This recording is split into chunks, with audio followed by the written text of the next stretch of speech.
a lot of folks that are coming out of grad school, they might listen to this podcast and be like, yeah, I'm gonna do outpatient, which concerns me. There was a period of time where I was doing both, working at the higher level of care and working here part-time. It was a bit of an adjustment to go from PHP IOP to outpatient. I don't think that I would be as good of a clinician as I am now without that experience.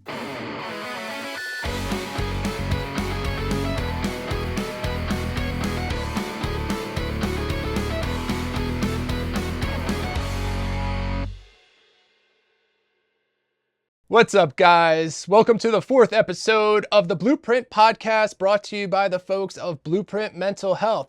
Today's episode is how did we get here? Becoming a therapist and what our lives are actually like. My name's John Mopper. I'm one of the owners of the practice and your host for today. And today I have with me Jason, Scott, Sam, and Carly. And today we're going to talk all things about what it's like to become a therapist, what our lives are like, and kind of see where that conversation goes. So to get us started, we're going to answer that initial question is, how do we get here? So I want to start with Carly today. Carly, how did you get here? Yeah, so I kind of happened upon the psychology field by default. I remember being in high school, thinking about what I wanted to do in college, and I had a psychology class and that was my favorite one. So I was like, all right, I'm gonna roll with that. Ended up loving it in college, but even in college, I was like, I'm never going to become a therapist. That's not what I want to do at all. I could never sit there all day and listen to people talk. I want to do something systemic and I was like, I want to change the world, whatever, right? So that's what led me to social work. I kind of quickly realized in the psychology field, you usually need a master's to progress in that field. So I went for social work because you do learn a lot about systems and policy. And long story short, as I was going through grad school, I'm kind of realizing that's a tall order to change the systems. And I still believe in all that. The mental health system has a lot of problems, but I kind of found myself being more drawn to individual experiences anyways. And in my internships and in my classes, I just was gravitating towards that more. So I was working at a couple different mental health agencies. I was working primarily in the addiction field at the time. And I was kind of realizing wow, a lot of these adults that I'm working with, their issues stem back from childhood, so I've always loved working with kids. So I kind of gravitated that direction from there, I want to get to the root of the issues and everything. So yeah, once I graduated grad school, I just, you come to that point where you're like, what kind of job would I want? Do I want to sit at a desk all day? Do I want to talk to people all day? Do I want to be bouncing around in the field, driving around to different places? And as I'm kind of thinking about the things that I like about psychology and social work and the things that just fit my lifestyle and my personality, I'm like, all right, maybe I do want to be a therapist after all, So I kind of surprised myself with that. And I ended up really, really loving it. And I worked at a PHP IOP center. What Carly's talking about, it's there's different levels of care. For those of you who are maybe kind of new to the field, what we do here is outpatient counseling, right? So it's folks are coming usually one time a week for an hour session. Step up from that, intensive outpatient programming. So now those guys are going 3 days a week for a mixture of group and individual. Step up from that is what's called partial care or partial hospitalization. That is 5 days a week for about 3 to 5 hours, mixture of group and individual. And then up from that is hospitalization, right? So Carly's saying she was in an IOP partial care level. Yeah, I was doing that for a couple years. And like you were saying, it's kind of typically higher risk clients who are maybe coming out of a hospitalization or clients who are struggling to the point where once or twice a week therapy is not enough.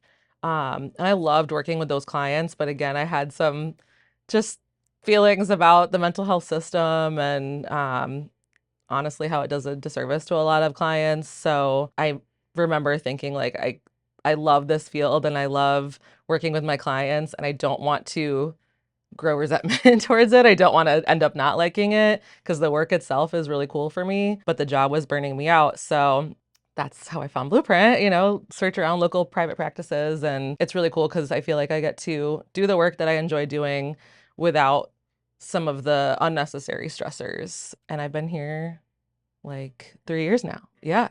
Excellent. Let's just kind of swing it around this, Sam. Okay. Well, For me, it was a little different. I actually like went into college thinking I was going to be a dietitian because I was like super into food and nutrition and I was like, "Oh, this is going to be great." Well, I failed chemistry twice and was going to like flunk out of college with that track. So I had to like redirect. And that's when I was like, "Oh, well, like I guess I kind of like my psychology classes. Also, my mental health was not the best due to almost flunking out of college." So I was like going through the different like counseling centers at college and I was like, wait a second, something about this I kind of like. So through that, I got my like bachelor's in psychology and I graduated in 2020. So that was during COVID. So I like was with that mess of people that like didn't have a graduation. It was hard for you to find a job outside of like actually graduating because the world was shut down. So I was like, okay, well, I guess I'll get my master's in something. And that's when I kind of like pivoted to getting my master's in counseling and rehabilitation counseling, which is different than I think everyone else here. So rehabilitation counseling is more of targeted towards helping people with disabilities and also dual in like mental health counseling. And I did mine fully online because of the fact that I like, again, the world was shut down, so I didn't know. So I did that, and then I got a job at the local hospital in their eating disorder unit, which is where I landed into liking working with eating disorders. And I was there for about a year. And then, just like Carly, sometimes the mental health system really does do a disservice to people, which is when I was like, okay, let me look around. Let's see what's around here, which ironically, me and Carly both living down the street from each other and not realizing it, and then both landing on Blueprint. And then what? I was here for A little before me, so probably over 3 years. yeah, like 3.5 years. Yeah. I started at the same time as Scott. And obviously, like, I was still in my master's at this point. So that's when I was doing client relations stuff, which was like answering phones, seeing like intaking for different calls coming in, seeing what therapists would be the best match with potential new clients. And then I ended up graduating with my master's in last year. Yeah, I think it was last spring. Yeah. And that's when obviously I was able to work here. I also did my internship here, which helped. So I got used to the private practice setting. John was, gracious enough to have me. We're lucky to have you. But that's it. That's how I landed here. Thanks, Sam. All right. How about Jay? Well, The old guy. the veteran. I mean, why I got into counseling is probably its own podcast in and of itself. But the short story, well, the medium story, is growing up, as I, kind of mentioned to you guys, like had a lot of anxiety at an early age. It was the 80s. We didn't talk about it. We watched cartoons and Masters of the Universe and just ignored it.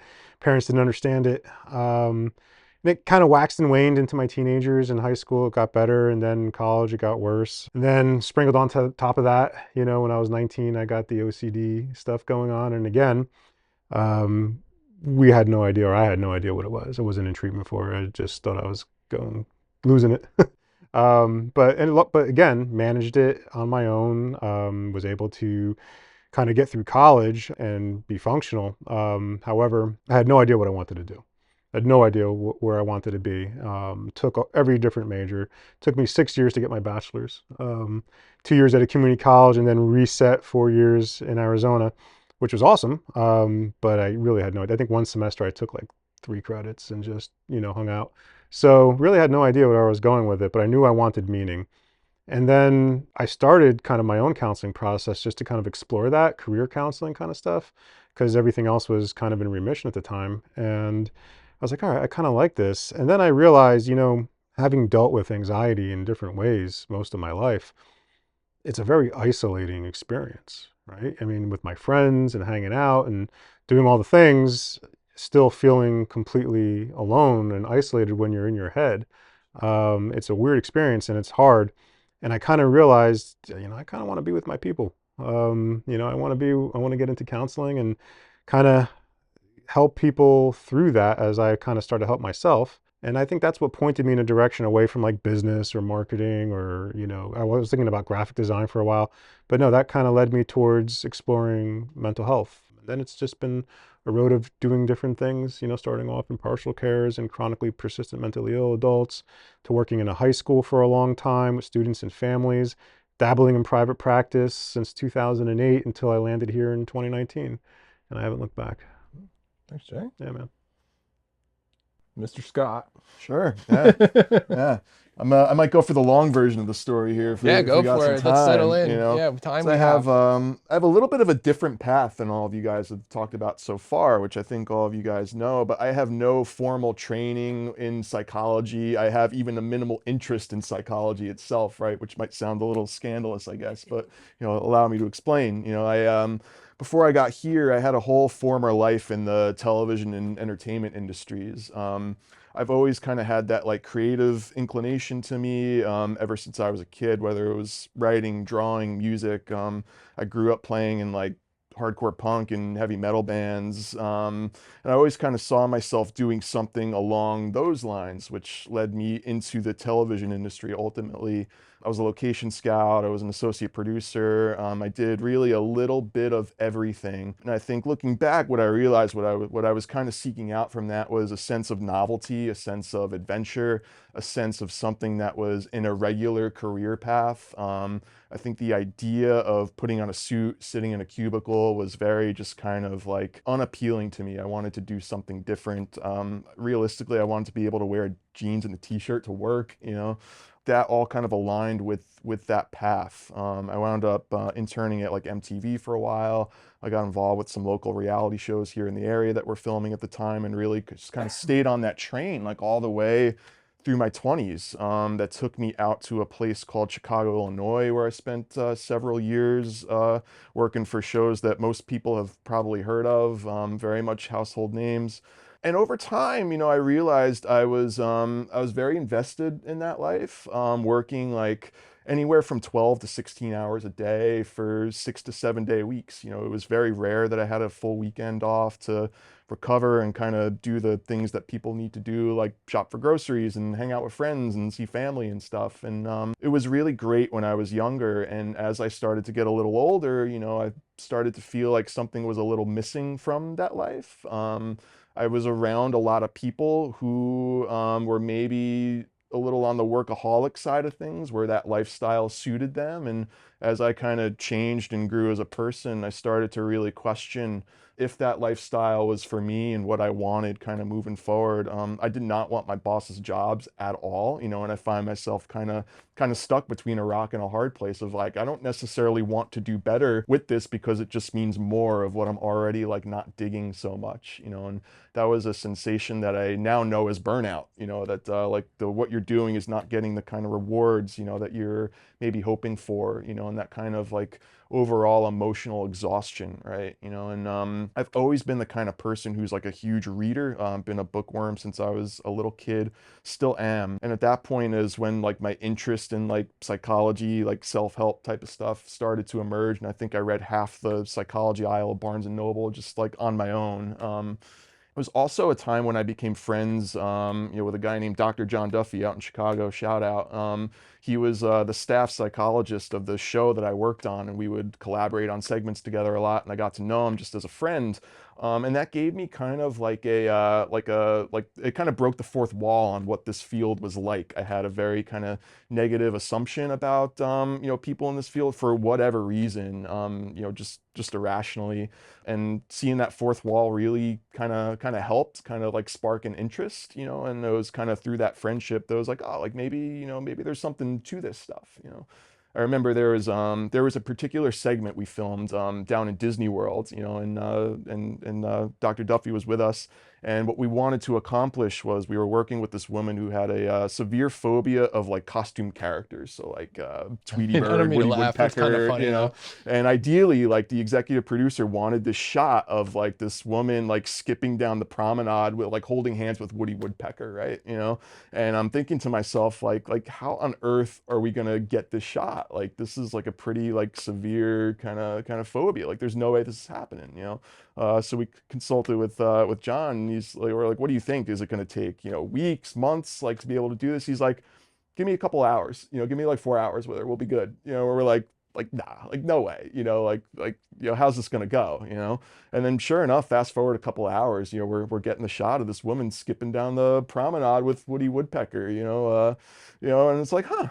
You know, it almost felt like a magic trick. Like there's something to this, right? You know, and as I continued to kind of get burned out and disillusioned with television, and it was like, you know, like what else could I reasonably do? You know, I was like 30 years old by that point in time. I didn't want to go back to school, but also I didn't feel like I had too much experience in other avenues of life, you know, so I talked to him about it, and I was like, you know, like, do I got to go to school for like 10, 12 years to become a doctor? And he's like, oh no, like, please don't do that. That's what I did 25 years ago. Like you want to look into counseling, you know, and 2 years in the master's and you're good, you're in, man. And like, and that felt so much more like doable. I was like, oh, like, I could do that, you know, and like I realized I already knew a lot of the stuff from the books that I was reading, you know, just on my own. Once I got into grad school, you know, it was a pretty seamless transition. I was just kind of reinforcing what I knew and going through the motions to get my licensure. And then how I got here specifically was I remember opening up my Facebook feed one day during the pandemic, and I saw the article that you wrote about the toilet paper wars that were going on in the grocery stores, you know, and I'm like, who is this guy? Who's this therapist that was rocking a t-shirt and jeans and Vans? You know, it seems like my vibe, you know. You were talking about DBT and you know, the middle path, and I'm sure we'll get into that in a podcast episode in the future. But I was like, oh, like that's a cool perspective, you know. Like are they hiring? Essentially was my next question, you know. And I bookmarked the page and like waited for an opening. And when you guys posted for the client relations opening, you know, I jumped on it like Sam did, and you know, found myself answering the phones for the next couple of years while I finished up that master's, you know. And that's kind of the long-winded version of how I got here. That's awesome. It's cool. Yeah. That's like, I can't get past the Woody Woodpecker down there. Thanks, Scott. Really appreciate it. I can't get past that whole story with Woody Woodpecker down It's a the wild promenade. time. It sounds like it. So my story of getting to where I am now, in some ways a little bit similar to Scott's, but then other ways not so much. So I went right to Rutgers after high school, and I had no direction whatsoever. Back then it was like this belief that, oh, you just get a degree from college and it doesn't matter what the degree's in, and you get a job. And so I went to college and I majored in just partying and girls, and I had a lot of fun while I was there, but I was 100% the student who never went to class. You know, like once I found out they didn't take attendance or anything like that, like I would barely ever go to class, and then I would show up the day before the exam, get the review, study, and then pass the exam, barely, right? So like literally my senior year, I'm looking at my transcript to be like, okay, where do you have enough credits to declare some kind of major, which ended up being American Studies, which is like the study of the culture of America throughout history, right? I think now I would really like it, you know, but back then it was just something that I had to do. So then I was under this kind of, I guess, delusion that like, oh, you're just going to get a cool job now. And that turned out not to be true. So my 20s were absolutely crazy, where I had all these crazy sales jobs where I sold Craftmatic adjustable beds, where I'd go like door to door and give like these 2.5-hour presentations on this bed and try to sell it for like $10,000. I worked for this marketing agency that sold Quill office supplies, and then AT&T local services for businesses. From there, I worked managing a gym and then becoming like a sales manager for LA Fitness Sports Clubs, which was like this super, super aggressive like sales job where I had all these crazy quotas to hit, and I had this VP that was like a total douche that would be beating me up all day long. But during that time, I'm also getting myself in a little bit of trouble. Let's just say that, right? And maybe there'll be another podcast where I go into more detail. But that led to me ending up someplace where I didn't really want to be for a significant amount of time. I left that place and decided at that point, like, okay, John, I got to get my life together. What is it that you want to do with your life? And back then, being like mid-20s, I'm like, I want to work in the music industry. Like that shit sounds cool, you know? And so I went on IMDb, which is like this website where you can get like all like industry contacts and everything that's on there. And I sent like this like generic email to every PR company in New York City that was like, I know that I don't have any experience, but I'm a hard worker and all this stuff. And I wound up getting a couple of bites. And I worked for this small kind of boutique firm, I'm not going to say the name, where like we were doing public relations and management for different bands and celebrities, right? And I got to do a lot of cool shit. You know, I was like running around New York City with all these different bands and going to different shows at like Bowery Electric, Bowery Ballroom, you know, Webster Hall, the studio at Webster Hall. And it was a lot of fun.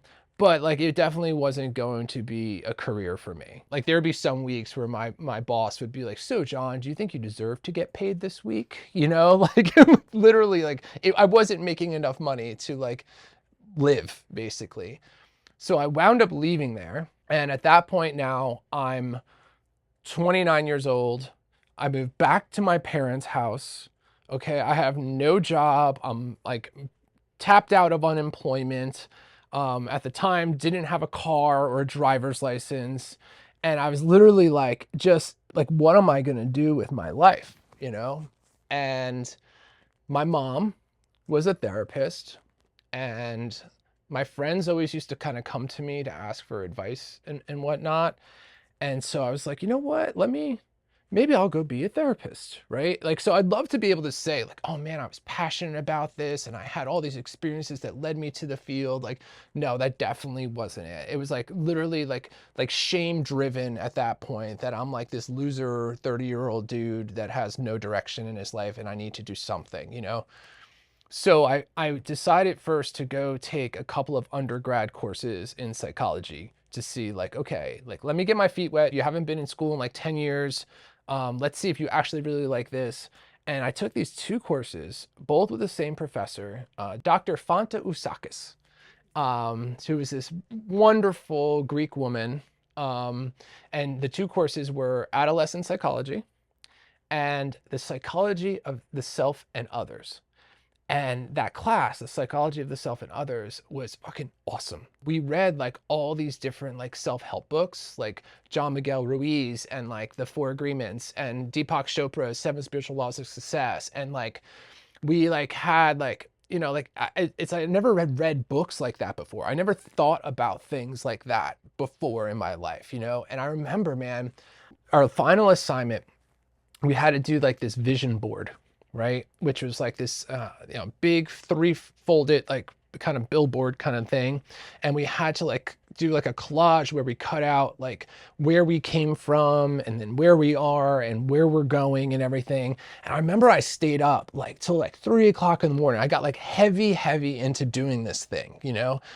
And I got up to present and I got to like where I came from to where I am now and where I want myself to go.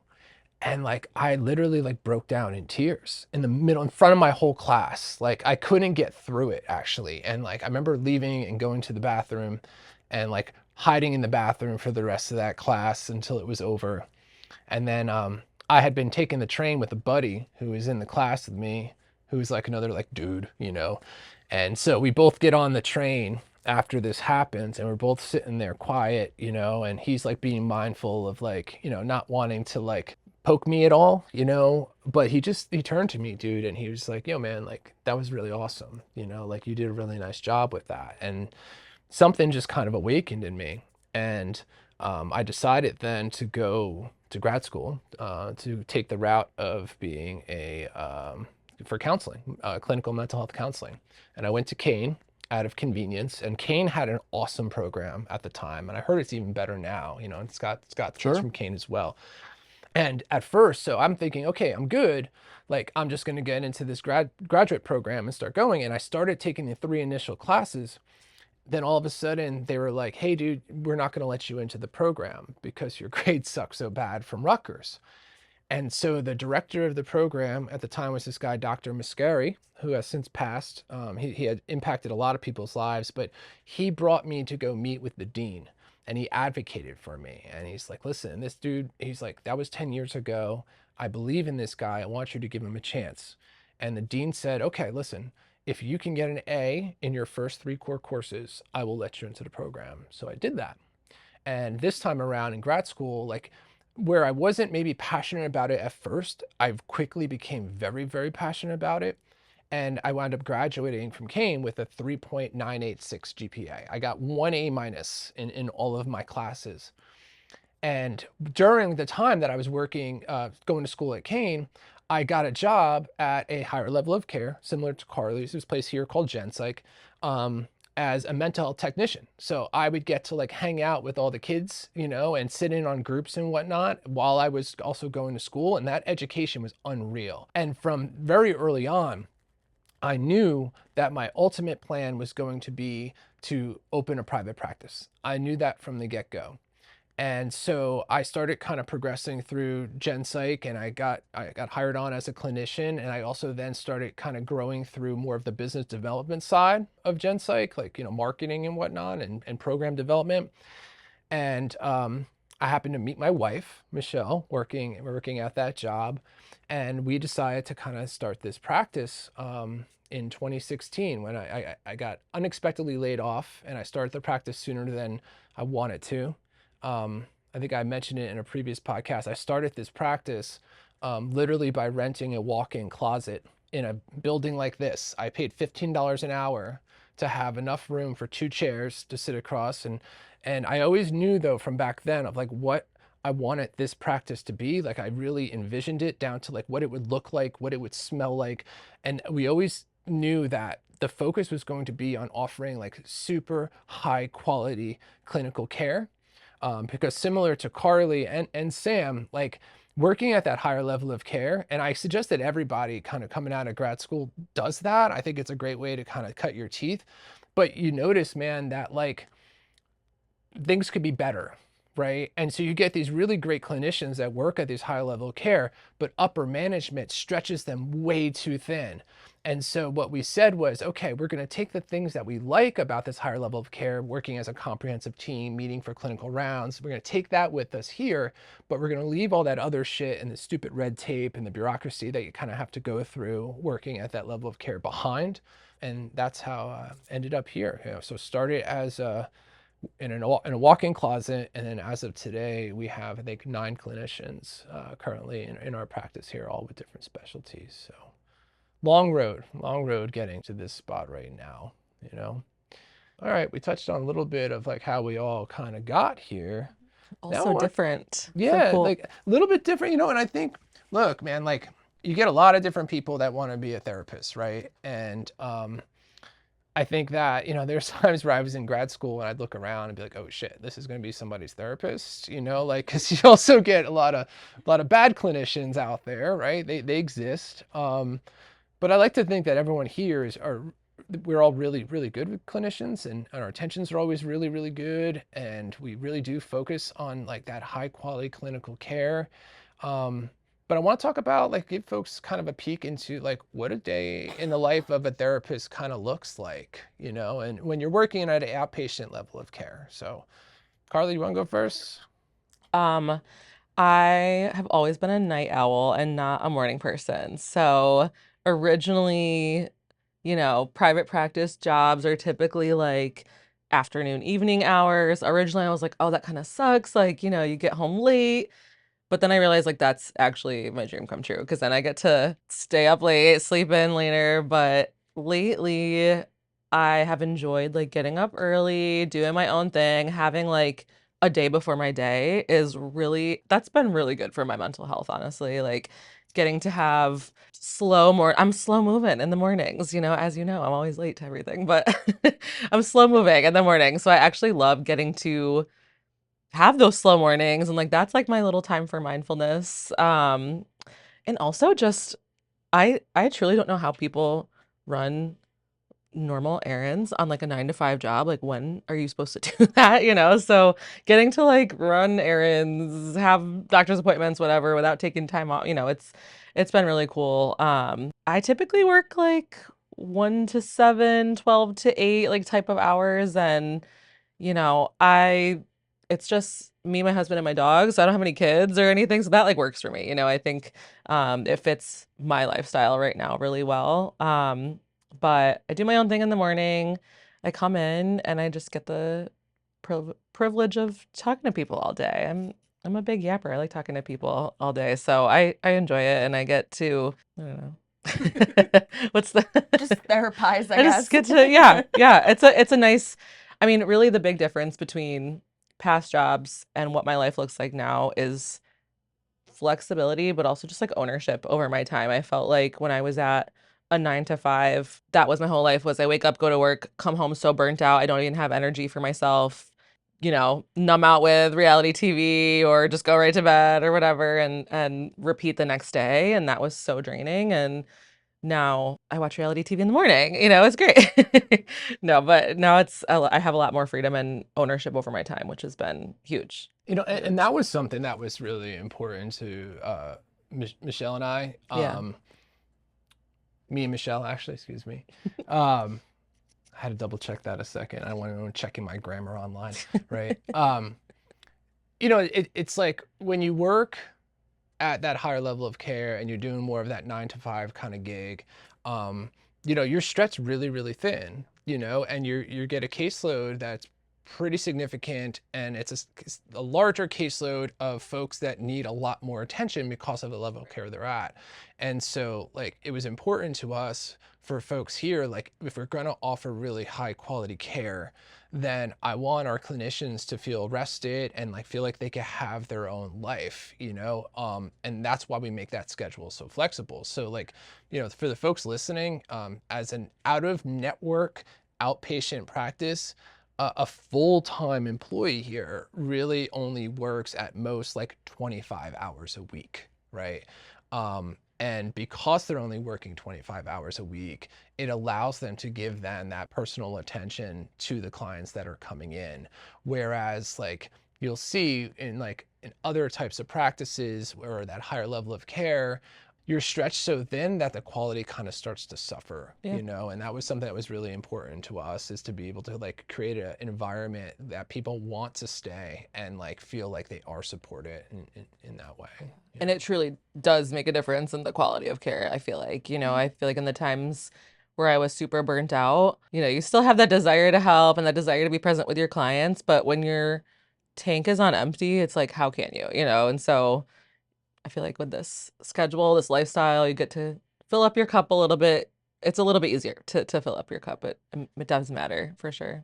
But at the same time, like I have this concern in that the trend now that I'm seeing is like a lot of folks that are coming out of grad school, right? Either taking the route of clinical mental health counseling or social work, right?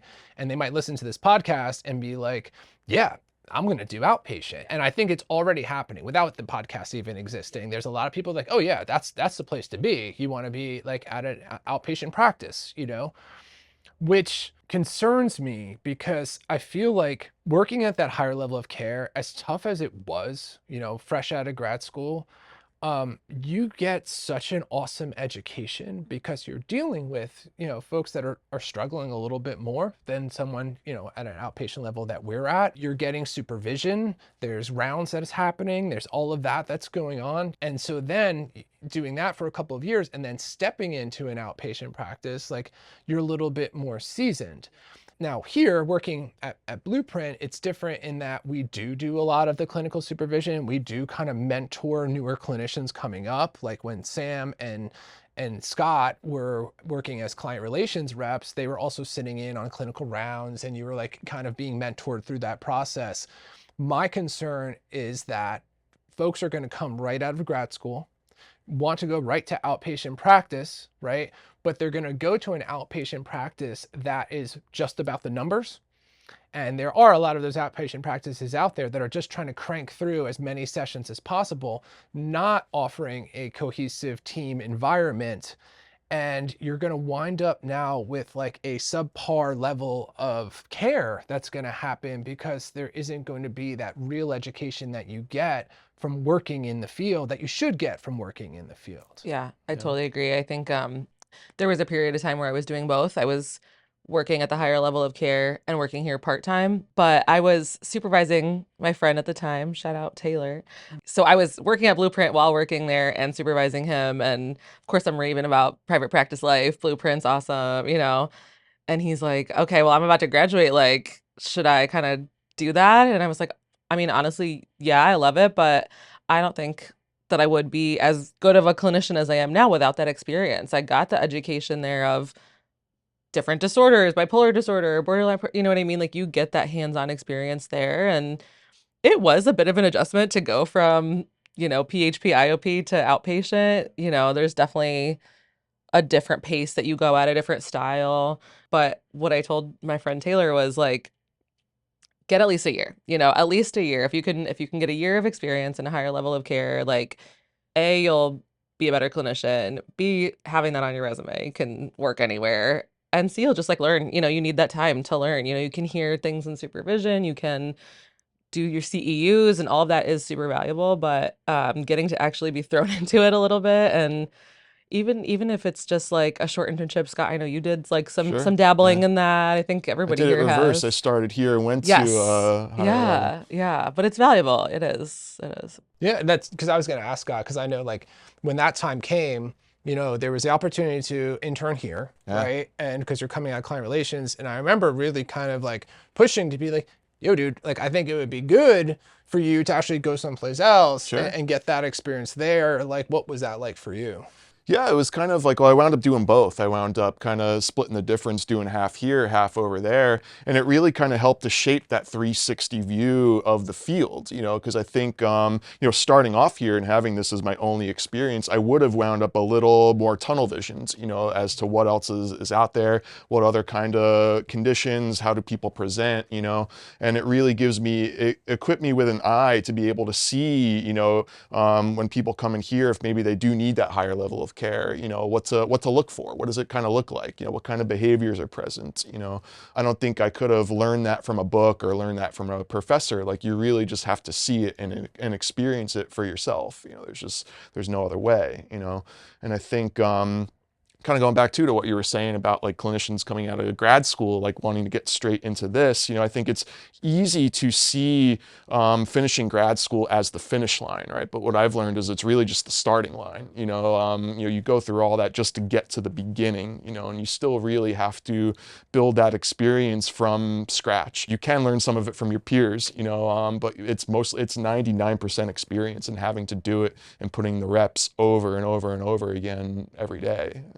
You think you know some shit, right? Like when you graduate, right? You know, and then you quickly learn that, well, wait, I don't really know much at all. Like I remember I had for internship too, I had this professor, John Vitorito, and he was so cool, man. He was part of the Albert Ellis Institute in New York City. He used to do like the Friday Night Lives there. So Albert Ellis Institute does these things called Friday Night Live, where they actually you can go there and they actually do live sessions on stage of REBT, rational motive behavioral therapy, right? But I remember him, you know, he would collect, we had a audio record all of our sessions.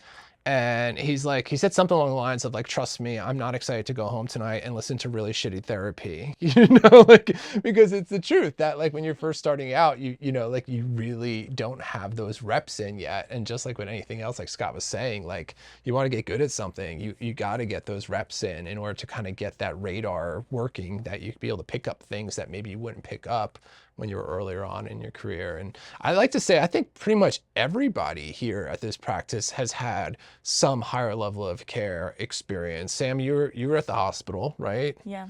For the ED program. Yeah. Right. I was in their inpatient and in their PHP IOP. Right. And then Jay, before you worked at the school, where were you? I was at a partial care. I started off as a group facilitator. I was the guy driving the van and running the groups. And then I worked as a clinical specialist, like a case manager, and then worked my way up to being the program manager and then the director. There was not a lot of individual therapy, but it was mostly like case management groups, things like that.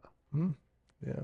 and then eventually school counselor for a significant amount of time, right? Yeah, so I left there because I wanted to work with adolescents because I was working with adults in the adult population, and I thought it might be good to kind of get in, when they're adolescents. So I got my certificates to work in a school. I worked in a public school for 14 years as a, counseling specialist, dealing with crisis, families, you name it, substance use, depression, anxiety, a lot of anxiety with teenagers. So having done that for a long time, I always kind of dabbled in private practice. So I got my license to do private practice or private therapy in 2008. And I kind of was working at the partial care at the time. And as soon as I got my license to practice without a supervisor, I was given clients. And the partial care that I was at had a private practice attached to it on the other side. So I'd go from like 7 a.m. to 5 p.m. on one side as the program manager or director. And then I'd switch roles and go over to the other side from 7 a.m. or some like 5 p.m. to like 7 or 8 p.m.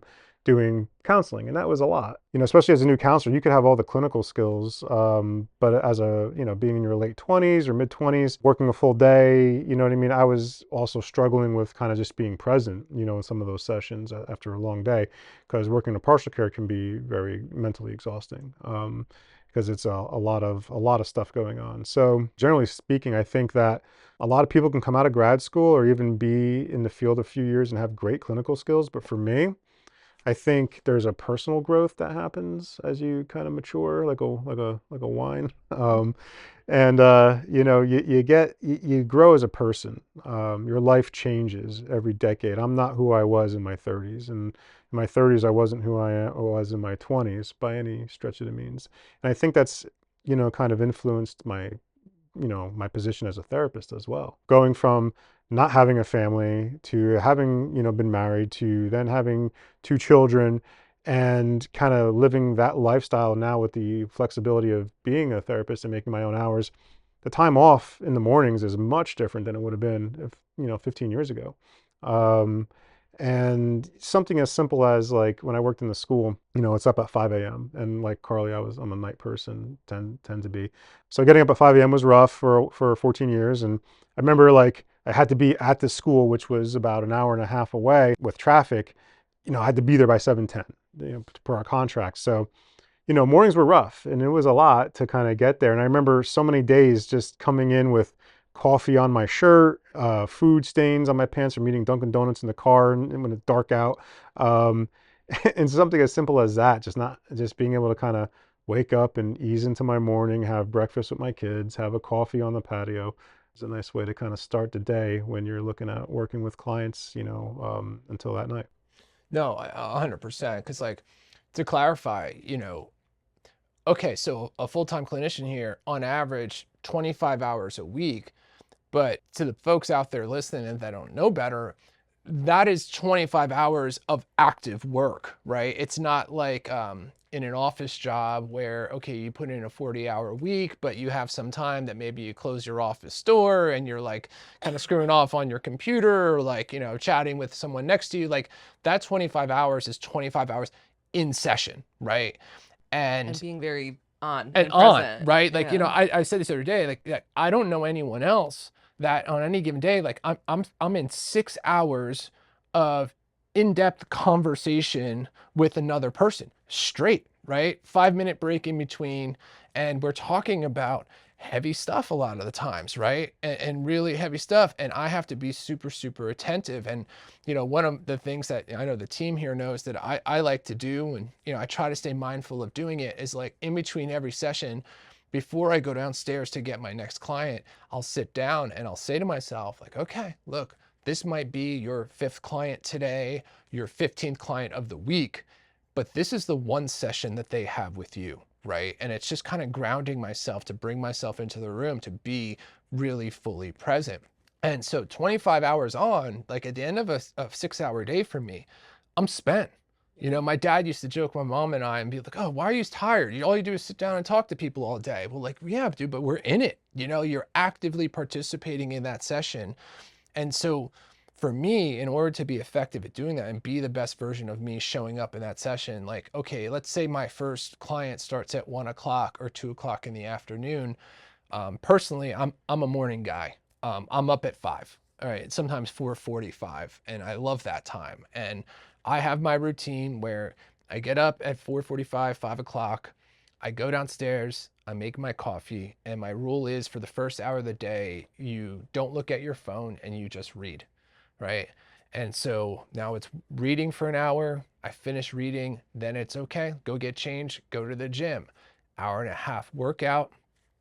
Back from there, now the baby's waking up and Michelle is up. When I come back, I spend a little bit of time with the family, get in the shower, and then I'm starting my admin work by like 10 or 11 o'clock up until 1 or 2 o'clock when I'm seeing sessions, because like I need that time, you know, like I can have a whole day before my day. And that allows me to be really effective in session and bring the best version of me to that session for my clients. When you're stretched thin and you don't have those opportunities, the quality, I just can't see it being the same, you know, if you're stretched that thin. To your point, John, like I don't think people realize what it's like to be present in a conversation for 60 minutes at a time like that. That was like one of the biggest things I learned doing this job of like when you work a 6-hour day, like you said, it can feel like a 10 or a 12-hour day. Like the way I explain it to people is like sometimes if I spend 1 hour in a session, it's almost like 2 hours of cognitive processing, you know, that's kind of working on my battery for the day. Yeah. Yeah. So it And you can, kind of notice, like, I know for me, like 6 or 7 in a row is like my max. Even that's a lot though, you know, and I don't know. Some people could do like 8 or 9 or 10 back to back to back, and that's not me, but you kind of feel that out. And again, the flexibility allows you to work with that instead of against it, which is nice.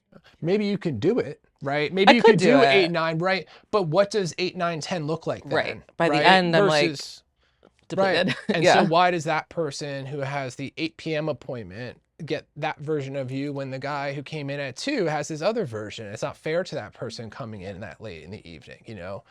And, you know, that's kind of the mentality we take. And that's where, you know, sometimes we're on a wait list here. And I know it's very frustrating for the families that are calling and trying to get support. But I tell them, like, look, I'm not willing to sacrifice the quality of care just to squeeze another appointment in. You know, it's must be frustrating for them. You know, at the same time, it's frustrating for me because, of course, we want them to come and we want to give them support.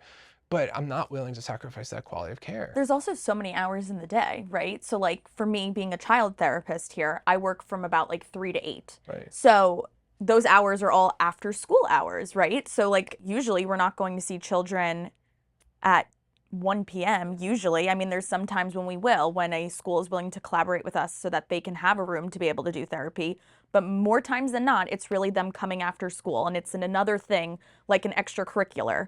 So it's hard, but at the same time too, right? Like there's only so many hours. That's like 5 hours. You're not going to want to bring your kid here at 8 p.m. Yeah.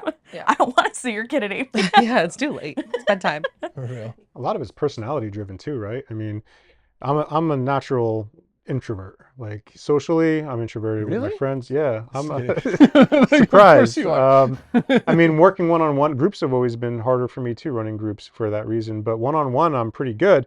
But after 6, 7 clients, it definitely, like you were saying, Scott, it kind of you need that period to kind of like refresh and reboot a little bit. And I think people who aren't in the field kind of think you're sitting in a chair all day, you're relaxed, you're kind of in comfort. But the mental piece of it is something a lot of people don't understand who aren't in the field, that you can come home physically exhausted from sitting in a chair all day. That's a concept I think a lot of people struggle with. Yeah. Yeah, I mean, for sure. So Michelle, for those who don't know, my wife, who owns the practice with me, she's more of an extrovert. So at the end of her day, she wants to talk, right? Like I come home 8 o'clock, and the other day she's like, "So, tell me what was the best part of your day today?" And I'm like, were they fighting words? I'm like, you fucking kidding me? Like, like really? And then I know what the follow-up question was going to be. It was like, okay, so what was the worst part of your day? I'm like, it's like a group check-in, but she wants to talk, right? And because she's more of an extrovert. For me, I can hang in there and I'm present for my 5, 6 sessions that I'm doing. But 100% after that, dude, like I go to a space of like, I just want to turn off. You know what I'm saying? Like, let me throw Seinfeld on or The Office, eat my dinner in front of the TV and just shut up. Like, I just want to zone out, right? So then coming home to a person who wants to talk, right? Because that's what she wants to be around. She wants to talk about things, right?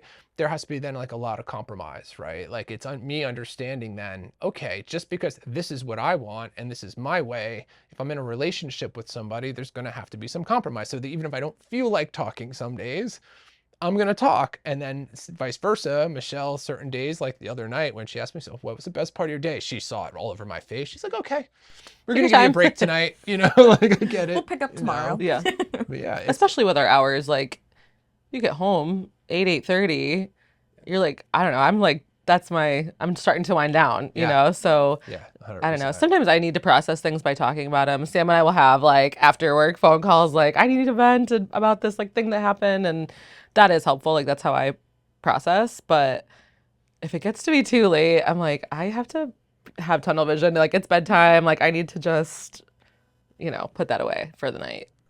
So let's talk about a little bit best parts of being a therapist. What's some best parts of being a therapist? Any like awesome wins that you felt like you have? Like, for me, man, like I have to say, like, just the fact that like when you have a job, that your job is to help somebody, and that's like what you're doing all day, there's a reward. I think that I get probably almost a little numb to it sometimes. It's just because it's just what it is. But like, there's a reward that comes with that I think you can't get other places, like that is just by far like my favorite thing about being a clinician. It's just that my job is to help people. And, like I couldn't imagine like just being like an accountant or like, a sales guy, or like even if it made a ton of money and everything, like it's something different when your job is to help someone. And for me, man, like there's clients that I've known at this point when they were 14 years old, right? Where I was a tech when I told you guys, like I was a tech in a higher level of care. They were in that program as a freshman in high school. And I'm now seeing her as a 24-year-old. And to be able to have that view into 10 years of this person's life and to see where they came from to where they are now, it's just amazing. Like I don't know how else to kind of put that. Like, and to feel as if maybe I played a small role in that, and I don't know, that's my favorite part for sure. It's fulfilling. It is. It does. Like, yes, this is a job, we work and get paid and all that, but it really is a privilege to like have these strangers come into your space and trust you. Like, I think you talk about this sometimes, John, like what we ask our clients to do is a big ask, is to like sit down on this random lady's couch and spill their guts, like that is a big ask. And Be vulnerable. to be vulnerable. Yeah. And it really is a privilege to get to be a part of that. And that is something that I always try to like remind myself on the more burnout days. Like I remember being in the higher level of care, constantly having to remind myself of that. Like this getting to play a small role in somebody's mental health journey, like really is a privilege, even if, you see that client for a couple of months, a couple of years, even if you're like a part of that journey, like that is a really cool thing to be a part of. It's something you said earlier always sticks with me too, where it's like, that's your 5th client in the day, but that's their 1 hour a week, and that puts it into perspective where it's like, all right, this person doesn't care that I already saw 5 clients today. This is their time, and I'm gonna like, provide that service in that time. But And that they want to be there. Like Yeah. they're looking forward to coming in, like, sure, sometimes you have some resistant clients, right? And they might start that way, but I would say that most of my resistant clients don't end up resistant Yeah. eventually, like once they, a lot of it's just kind of fear and feeling Sure. nervous, but like they're looking, most of my clients, I would like to say, like really look forward to coming here and having this time, like. Or if they're not looking forward to it, they can talk about that, like that's something I say to my clients on day one. Like if this ever feels like it's becoming a chore or you're like dreading coming, like tell me, we can talk about that. I don't want you to feel like you answer to me, this is your time and your space. And if you're not getting what you need from it, like I need to know that, we can adjust accordingly. And, I always try not to make my clients feel like they're in the principal's office and they have to report back, Do you ever, because I do, but do you ever feel like insecure about that? Like sometimes like my own shit comes up and I find myself then being like, hey, so I just want to check in. Like, are you like still cool with coming here and how things are going. And like, I have to say, maybe it's kind of for selfish reasons, Sure, yeah. you know, that I'm feeling like, am I doing enough for this person? You know, like, is this, you know, do they still want to be here? Are they feeling like they need to be here because like now our relationship is so good that they don't want to like tell me, you know? And do you guys get that sometimes too? Yeah. Like you said, being a therapist is super fulfilling and rewarding. And sometimes I feel like it's easy, I don't know about you guys, for me, it's easy to kind of base my whole self-worth on that, right? How helpful I am to people, how effective somebody's therapy is.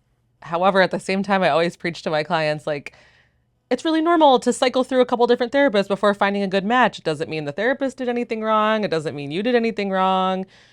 We just have different personalities, different styles, and it's okay to shop around different therapists. So like I logically know that and preach that to my clients. But you know, if something's not working with a client, of course we take that personally, right? Like that's an initial reaction naturally.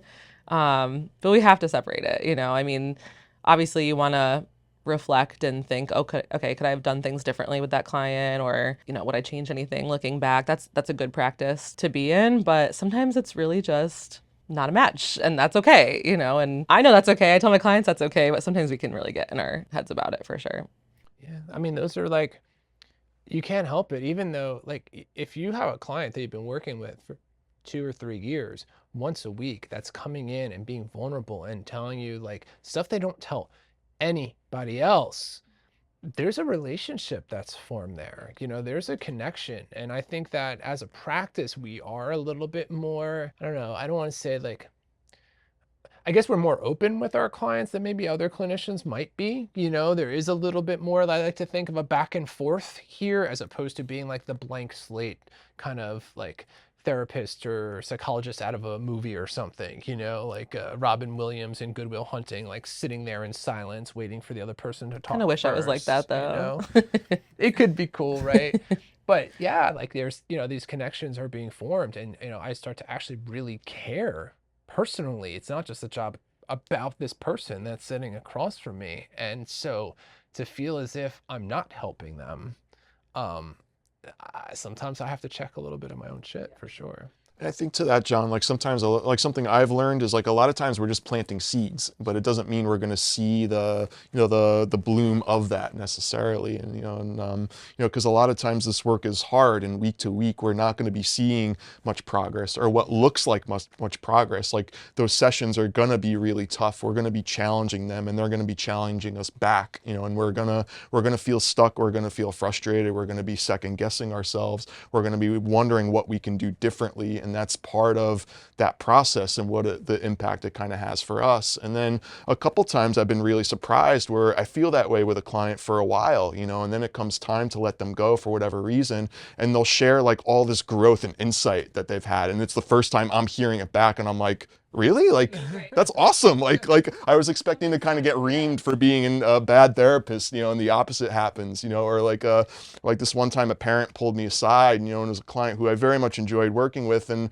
kind of felt like maybe it wasn't, you know, they weren't gaining too much from it, you know, and the parent pulled me aside and was like they are a completely different person as a result of this. Like their confidence is like through the roof, you know, from last year. And I was like really surprised to hear that, you know, because I think we just kind of get a little blind to it week to week, you know, when we're only working with the difficult stuff. We're working with the messiest parts of it and we're not necessarily seeing all the growth that's happening. And it takes someone else to kind of report it back to you to be like, no, look, it's here, you know. Do you guys find like it's easier to reflect on progress in a long-term sense? Because I also think what you're saying is like the time frame too. We only see these clients for an hour a week, sometimes every other week. Right. So there's no way we could possibly observe all of the progress happening or understand the pace that it's happening at because we're only seeing a glimpse, you know? So sometimes it's like, I'll ask my clients, how would you have handled that a couple months ago? Do you think it would be different? And that tends to be more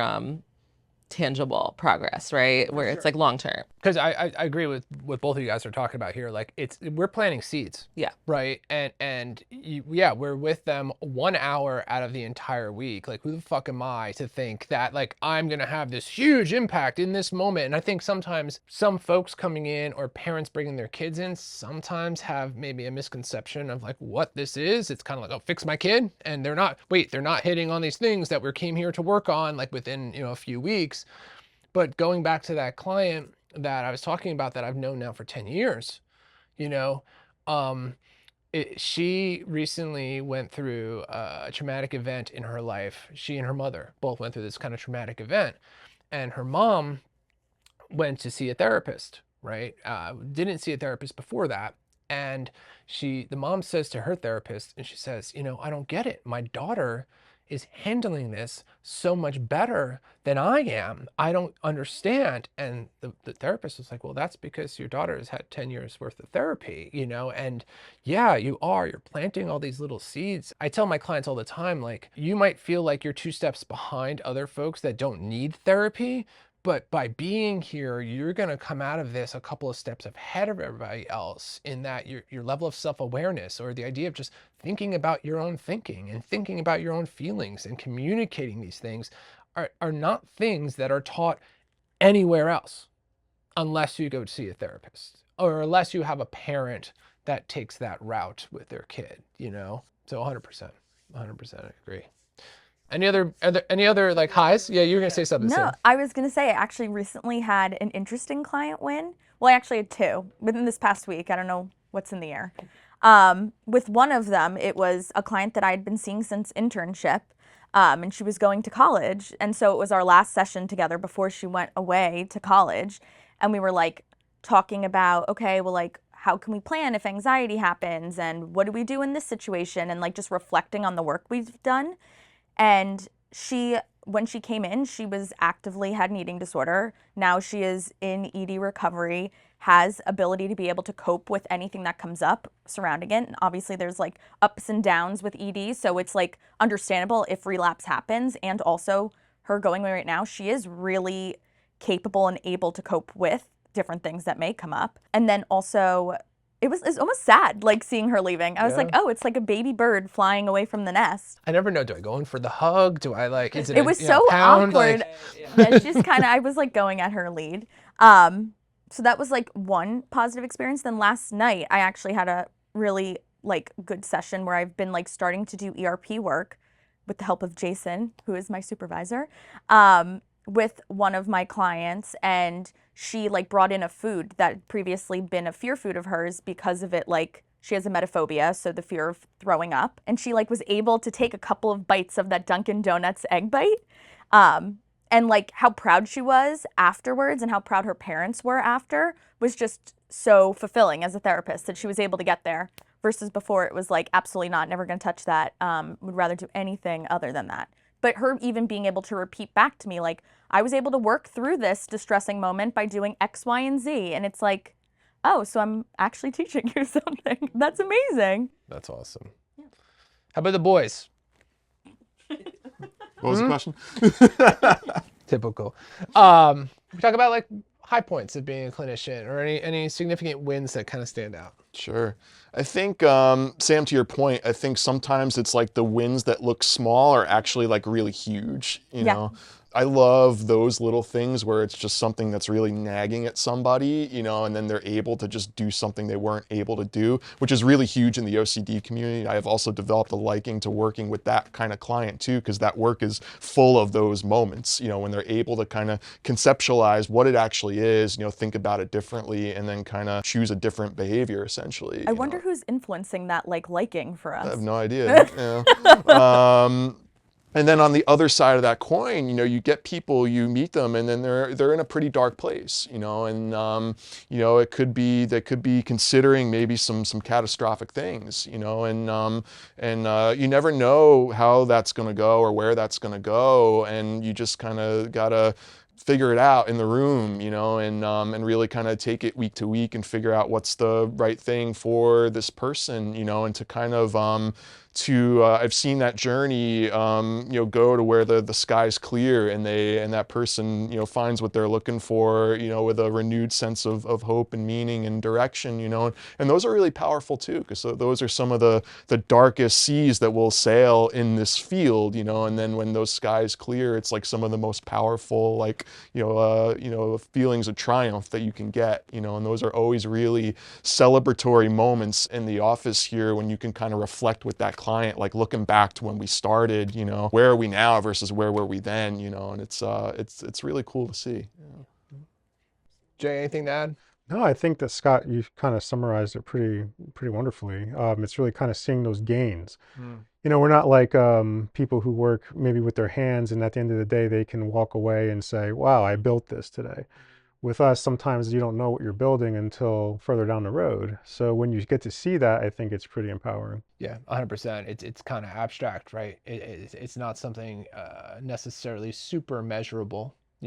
Sure, we can measure things up against a treatment plan, but you don't kind of see it until you're actually in it, right? And to be able to, 100% just take a step back and look at, this is where we were when you came in, and this is where I am now. And like when you're really depressed, man, like, and you're in it, you just kind of think that this is how it's going to be. We talk about finding meaning in the pain, but when you're still experiencing the pain, it's kind of like, fuck you. Like, I don't, like, what do you mean this pain is here for a reason, But then once you're kind of out of it, and you could look back with a sense of pride of, okay, one, I'm okay, I feel so much better compared to where I was, but also because I faced that pain, like, I'm also more resilient and stronger because of what I've gone through. I think it is pretty awesome. On the flip side of that, and it's not always bumblebees and butterflies and unicorns, right? Let's touch on like the harder parts of being a therapist. And because we're talking about how awesome it is, and it is, like, I wouldn't trade it, but there's some darker sides and some tougher sides that come up. And so I'm wondering, does anything kind of stand out to anybody right off the bat? Yeah, I mean, I think as a therapist, you have to get really good at separating, compartmentalizing, leaving your own stuff at the door. And I think a lot of us are really good at that, but like, I don't know, you always have those days where it's a little bit harder, and you can't take your emotions out of it. Like, I recently had a client whose mom passed really suddenly, and she's explaining in great detail the story of like how she found mom and what happened and all the details, and I'm tearing up, and I apologized to her. I was like, this is so inappropriate. I'm so sorry. Like, you're just breaking my heart. You're really, it's hitting a nerve, and I don't like keep going. I don't want you to feel like you have to console me or anything. I'm just, I'm having a reaction. I'm a human being, and she was so cool about it. She was like, no, it actually feels better that you're having a sad reaction, because to tell somebody this like horrible story of my deepest, darkest trauma, and to have like a stone faced like therapist sitting there would be weirder for me. And I was like, that makes sense. And I remember immediately calling Michelle after, like, did I fuck up? Like, that was so weird. Like, she was like, no, absolutely not. Like, you're a human being. I'm sure that was actually weirdly comforting for the client. And she said that it was. And so that's hard sometimes, where you are listening to heavy stuff all day usually. And we don't really have the time right then and there to process that. And that's where maybe the processing later in the day comes home, that silence we need to just like process. And unfortunately for me, that was happening in real time. And but it's human. It leads to kind of a more human connection. And with that particular client, I feel like helped our work, because she understood that I understood. She saw that, yeah, this is really painful, and that's okay that it's painful, and like, I'm allowed to feel this. So I think another hard part is when you can't help somebody, and maybe they're not appropriate for this level of care. Maybe they're just not in a place where they're motivated to work on what they need to work on, and just feeling stuck sometimes as a therapist is hard for me, because obviously we got into this field because we like to help people, and we want to help people, and we want to see that progress, all those good moments that we're talking about. That's what makes it all kind of worth it. And when you're not getting those moments, it's easy to get in your head about it. It's hard to feel like you're not helping somebody. But again, that could be a smaller picture of a bigger picture. There's a lot of reasons that could happen, but that's always hard for me. I mean, because like, if you really, my belief is like, if you're to be a really, really good clinician, right, what you have to do is be able to, and I almost see it as like if I'm sitting in this chair and the client is sitting over there, like I almost see like a ghost version of me that leaves my body and like goes into theirs for a second, and like to really validate someone, to actually really validate someone and to acknowledge how they're feeling, you have to first really try to do your best to understand how they're feeling. And to do that, you need to climb up there inside of them and really, what does this feel like for them, or as them, right? And really put yourself and experience those emotions, and then be able to climb back out and put on the therapist hat again and provide some kind of support or feedback.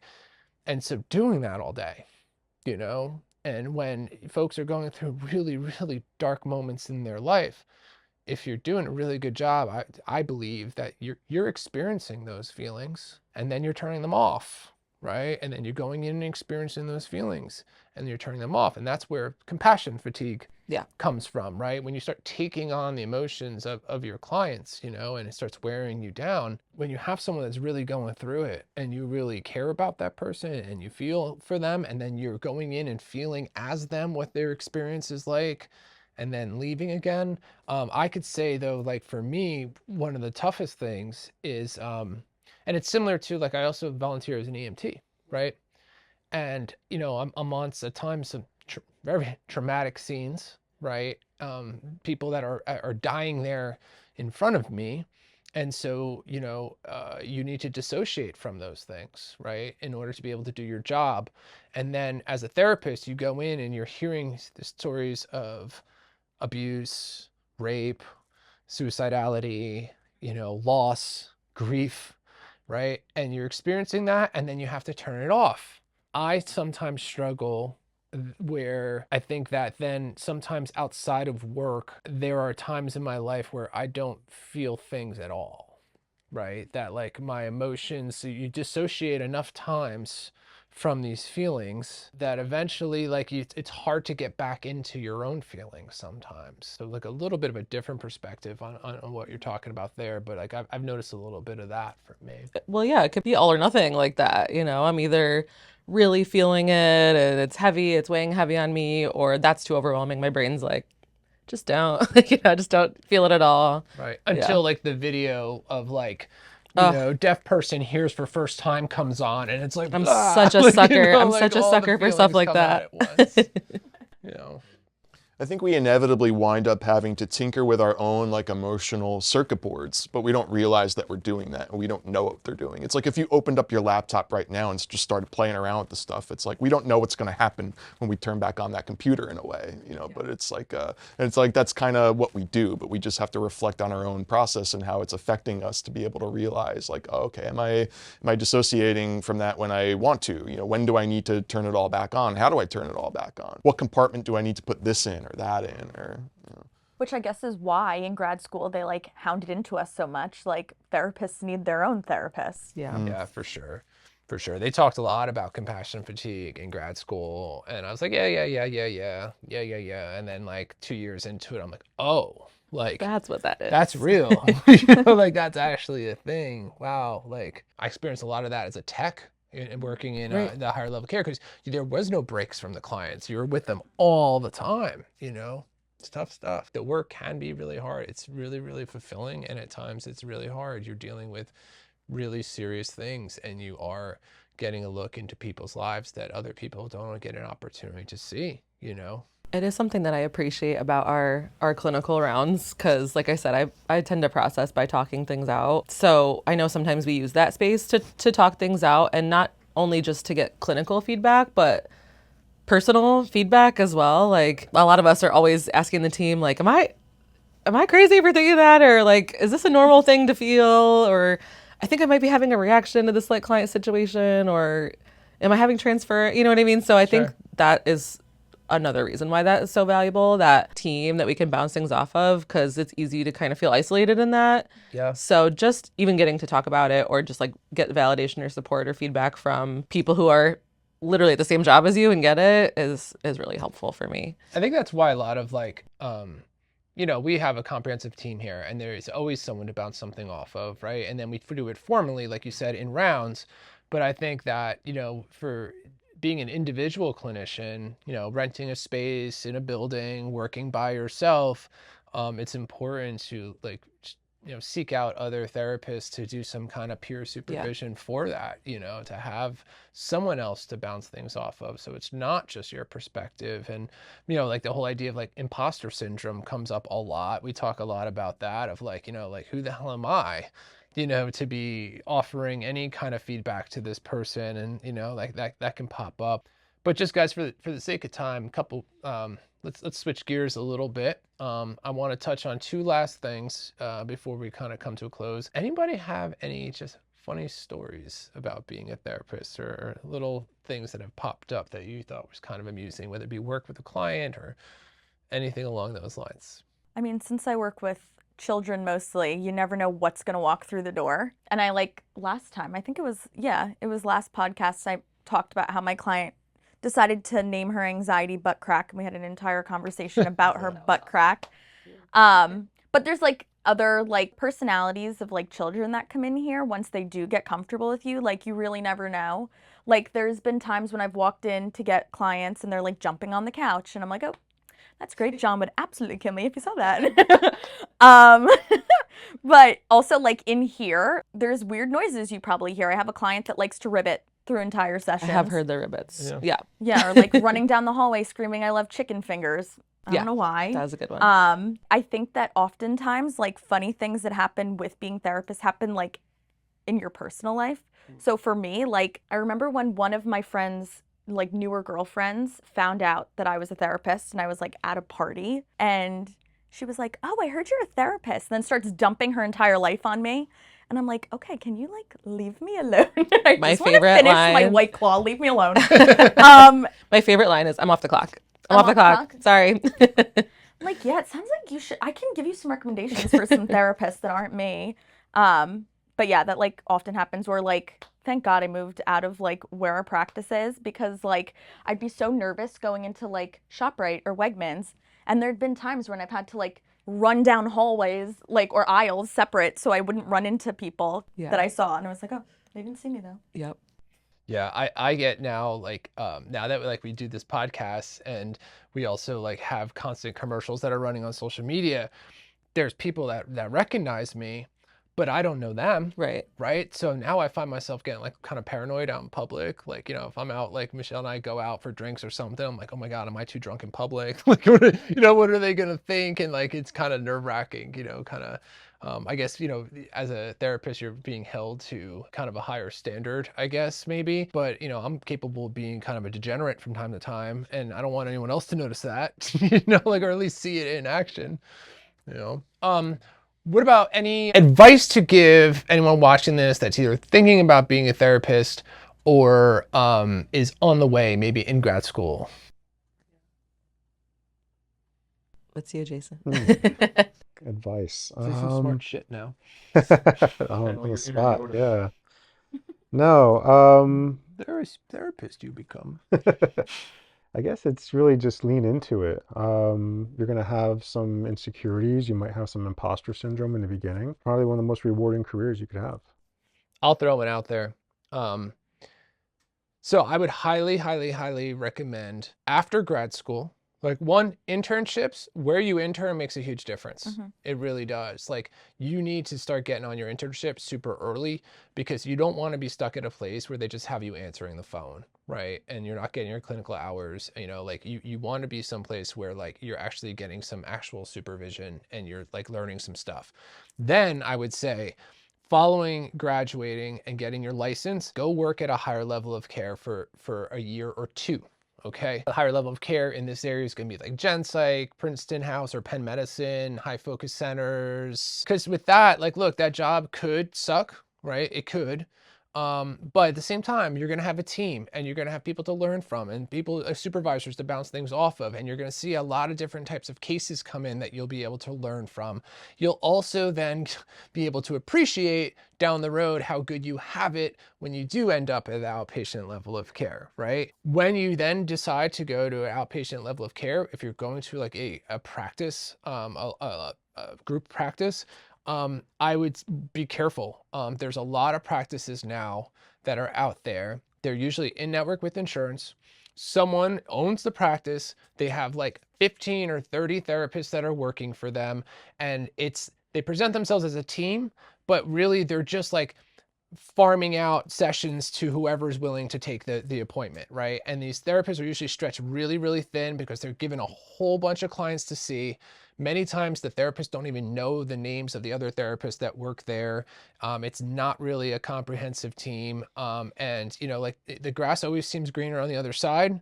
I would just, if it seems too good to be true, like do your checking, talk to some of the therapists that work there before signing on. We're really selective here as to who we'll bring on to our team. It really is, I would say, a family kind of atmosphere here.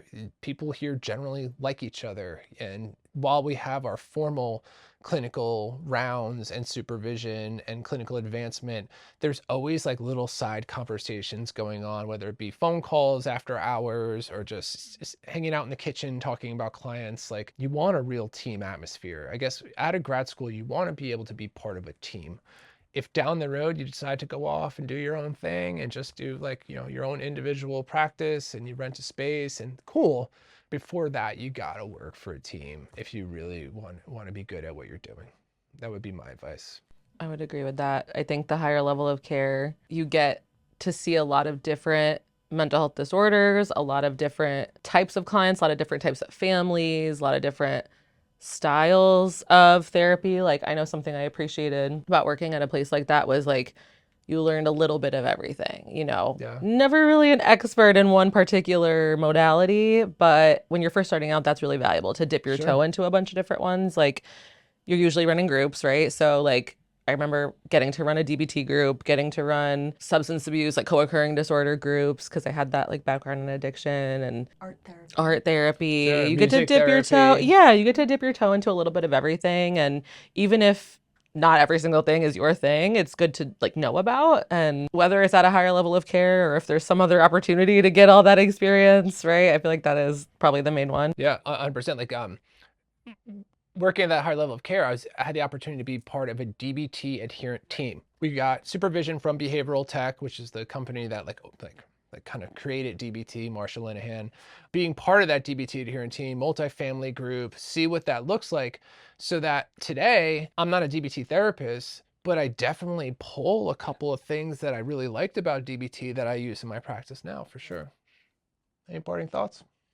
Yeah, I think kind of going off of what everyone else said so far, like definitely like figure out like an operating theory to really go off of. I think, sometimes we can get out of grad school not really without a clear vision, right? And dipping your toes in all those different waters kind of gives you a sense of what might be that vision, but really, really define it and try to figure out what do you want the end game to kind of look like. Kind of like what you did when you were visualizing this place. Like, what do you want it to look like and smell like? Like, what do you want your career to be? Like what kind of change do you want to produce in people? What kind of effect do you want to have? And that's going to kind of inform the path a little bit, and not only just in a professional sense, but also like in a personal sense. I think countless professors like have mentioned the quote of like, who you are as a person is who you are as a counselor. So like, don't stop developing yourself as a person either, not just like personal development and self-improvement, but also like your hobbies, your passions, your interests. Like, make yourself like into a interesting person, that your clients would want to be around, because that's that's gonna help you and it's gonna help them as well. I love that. I'm a big believer in that. Like, you shouldn't have to separate who you are as a person from who you are as a therapist. They're very intertwined.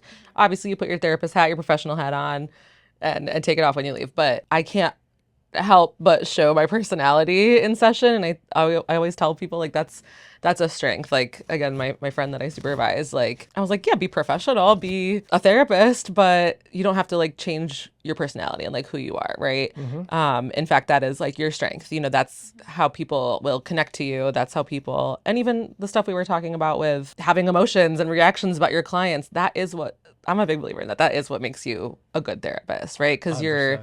really feeling it, you're really empathizing, and doesn't always feel great, but like that's the point, you know, is you're experiencing that with them. And like I'm a big humor as a defense mechanism girly, and I have a lot of clients that are like that. So that's one of my favorite things is I'll call them right out. Like clients who come in joking about suicide, joking about, oh, I'm a shitty person, whatever, right? Like I'll call them right out. I'll be like, oh, I do that too, you know, like I see you using humor to cover up some pain.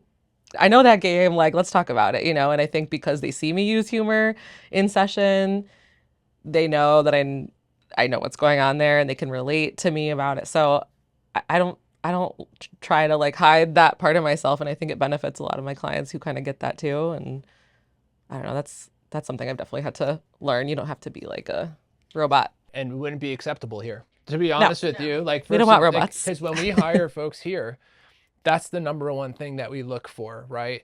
Does this person have a level of authenticity to them? Do they have a natural ability to connect, right? If that's not there from the get-go, I don't care if you're a Harvard-trained psychologist, if you don't have that, you're not going to be part of this team, you know? And so that's how we kind of handpicked everybody here. We go a lot off of feeling, right? And what our gut tells us. And I think that's why we have the team that we do have here. And I believe in that too, especially with today's teens and children and even like young adults. There needs to be that human side of you that is authentic, and like that frequency of authenticity rings higher than any other frequency out there. Like nothing draws someone to you more than being the most authentic version of yourself that you can be. And of course, being professional, right? I'm not dumping all of my stuff on my clients, but my clients probably know me better than a lot of other people in my life do because of all that time that we've spent in like intimate conversations. Oh, yeah. We could do a whole podcast on self-disclosure. 100%. Yeah. And so on that note, I will throw it out there, guys, that if this all sounds really good to you, and if you could see yourself maybe sitting on this couch somewhere over here, having a conversation and being part of this team, we are actually looking for new clinicians here. What you could do is you can first and foremost, subscribe to the YouTube channel. You can follow us on Instagram. All those things should be popping up on the screen right now.